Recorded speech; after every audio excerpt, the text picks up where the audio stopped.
I'm doing all this because I'm a little nervous. I'm actually a lot nervous because it's going to be very hard for me.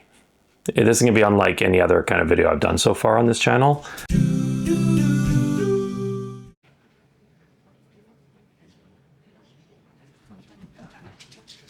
All right, it's 8:30 on a Saturday morning. The lighting is awful here. Pot lights are the worst. Anyway, I'm going to record a YouTube video. I think the bags under my eyes might be receding. I don't know. Maybe the coffee's kicked in. Anyway, if you're watching, be kind. Probably gonna tidy up a little bit, so there's no judgment. It is a well-lived house, but I'm going to clean up a little bit, get changed out of this, and get on with it. Crack on.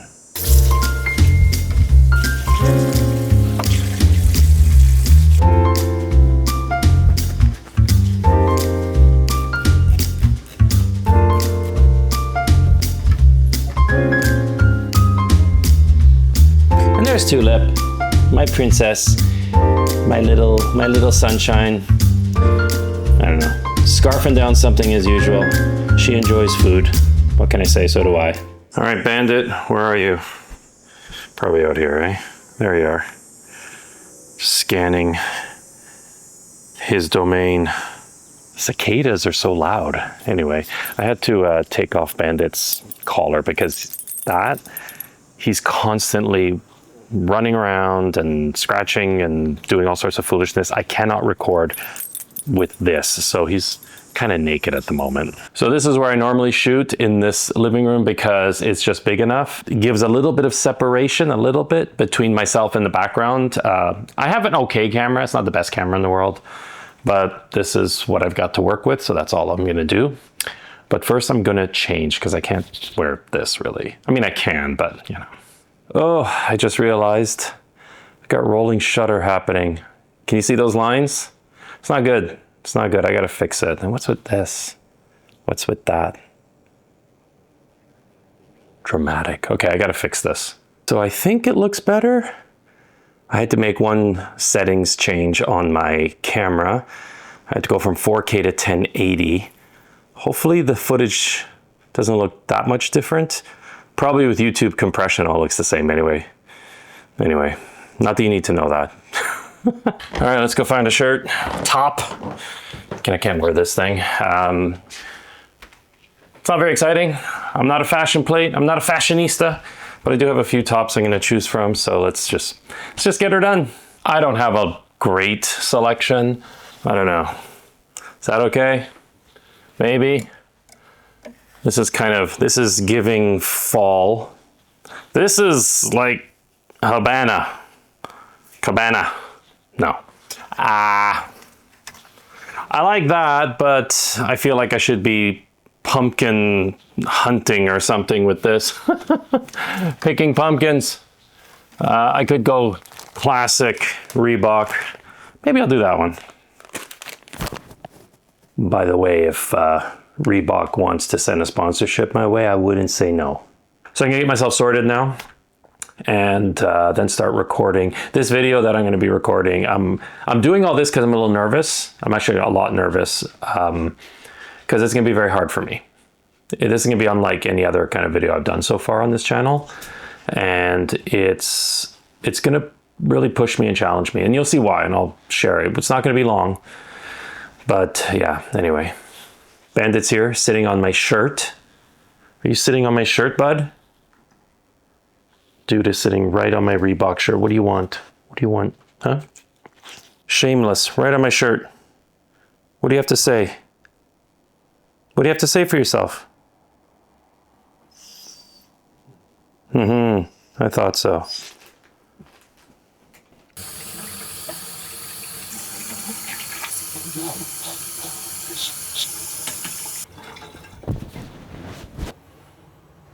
Clean. Okay, am I dolled up enough?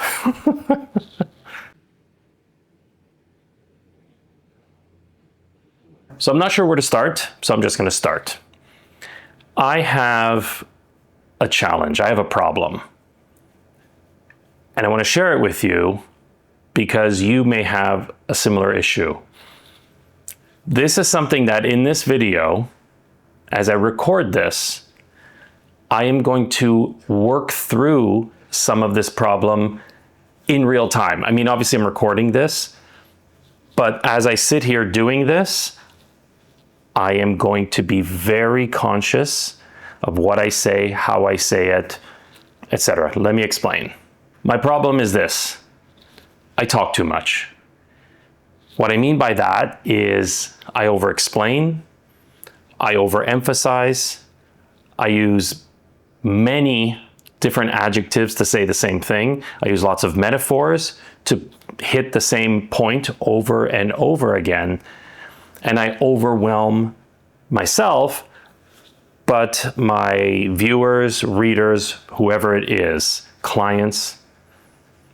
And I really want to learn to rein that back, rein it in.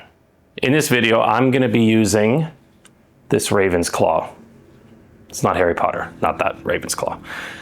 This, for me, represents many things. But in this context, it's about communication, but also shedding the older self to reveal the inner self. And for someone like me, over-explaining, talking a lot, is a way of hiding. I'll get to that in a second. In this video, I'm going to hold this, and anytime that I catch myself about to over-explain, I am going to I'm going to stop myself, and you might see me shaking this or something. So that's the idea. So how this over-explaining has showed up over the years, let's say as a chef, instead of me just saying to one of the cooks, peel those potatoes. Simple enough, right?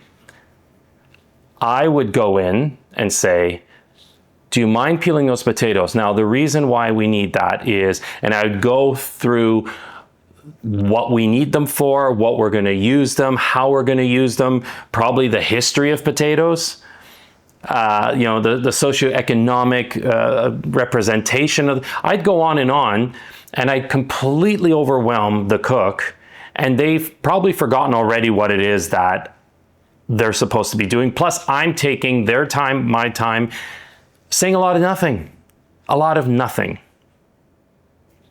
This also shows up in my videos. Like, I will be editing a video, my own video that I have outlined and sometimes scripted, and I'm editing it. I'm like, Paul, you just said like the same thing 5 times. Like, I would get frustrated with myself. And so I can only imagine how frustrating it is for you or someone who's reading like a blog or anything else. There are a couple reasons why I over-explain and chat too much. I've done a little introspection here. First is that, and don't take offense, no offense to you, I don't trust that the audience will understand me. Obviously, that's a me thing, but I don't trust that you will get what I am trying to say. So I will hammer and hammer and hammer away. And even then, still, I feel like they don't get me, which is ridiculous. It's almost like, and I'm afraid to admit this, it's an unconscious thing, that you are not smart enough to understand.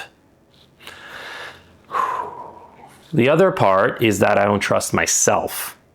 That unless I cover every possible permutation and lived experience, which is impossible, of course, then I will be misunderstood, and that people will think lesser of me, that I'm weak, and I don't want that to happen.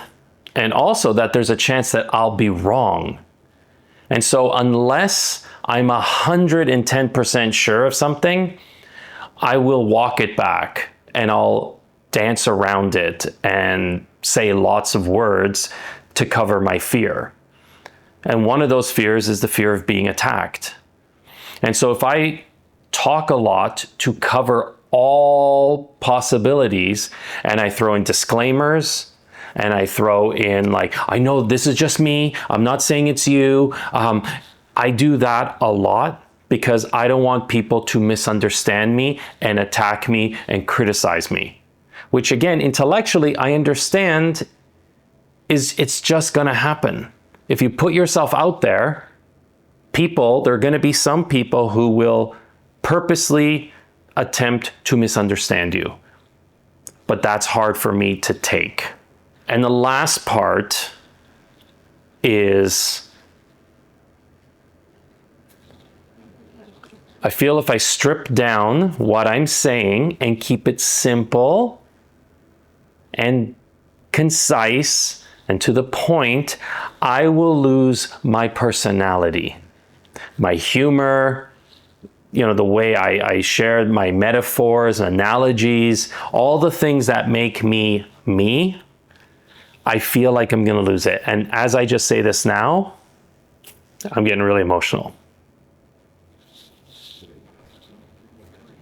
Because at the end of the day, we want to be seen.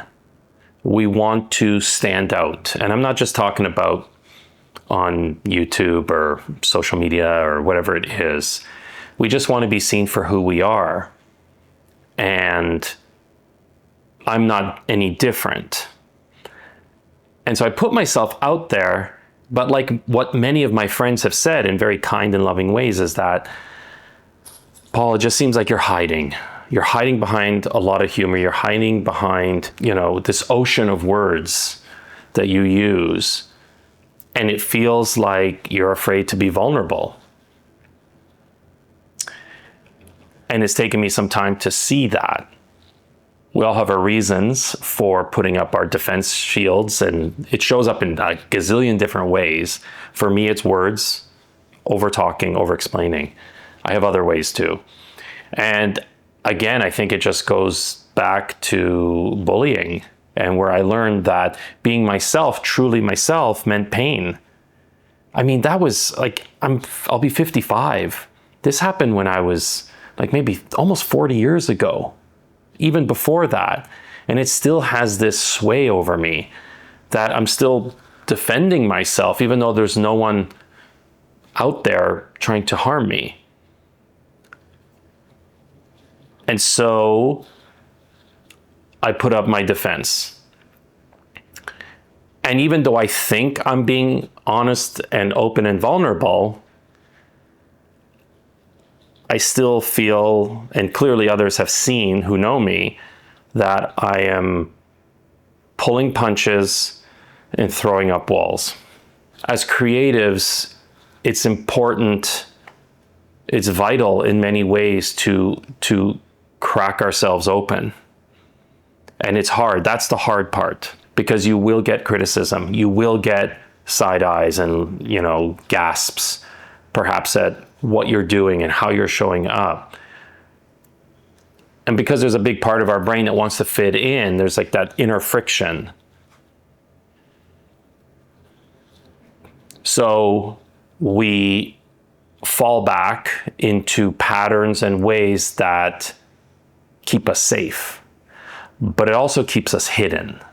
So what do we do? Like, how do we move through this? How do I move through this wall of words so that you get the information, or you get what it is I want to transmit? You're not overwhelmed by it. I feel like I have expressed myself deeply, truly, and that there's a trust built. It's not easy, but there's something I want to share. See, as I'm recording this, I just want to share quickly.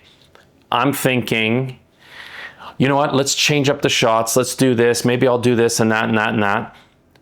Because I feel like what I'm saying right now doesn't have a lot of value. And that's a trap I fall into often.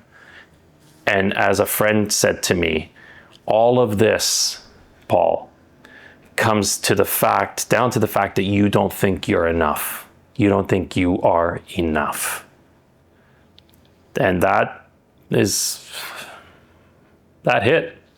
And so a lot of times I will try to add things because I feel like what I say or just my presence is not enough. I have to give more so that you feel like, okay, that was worth it, or that was whatever it is. Anyway, I want to share that thing. So one thing that I heard that still sticks in my mind and maybe will be helpful to whoever's watching this is the difference between being a well and a waterfall.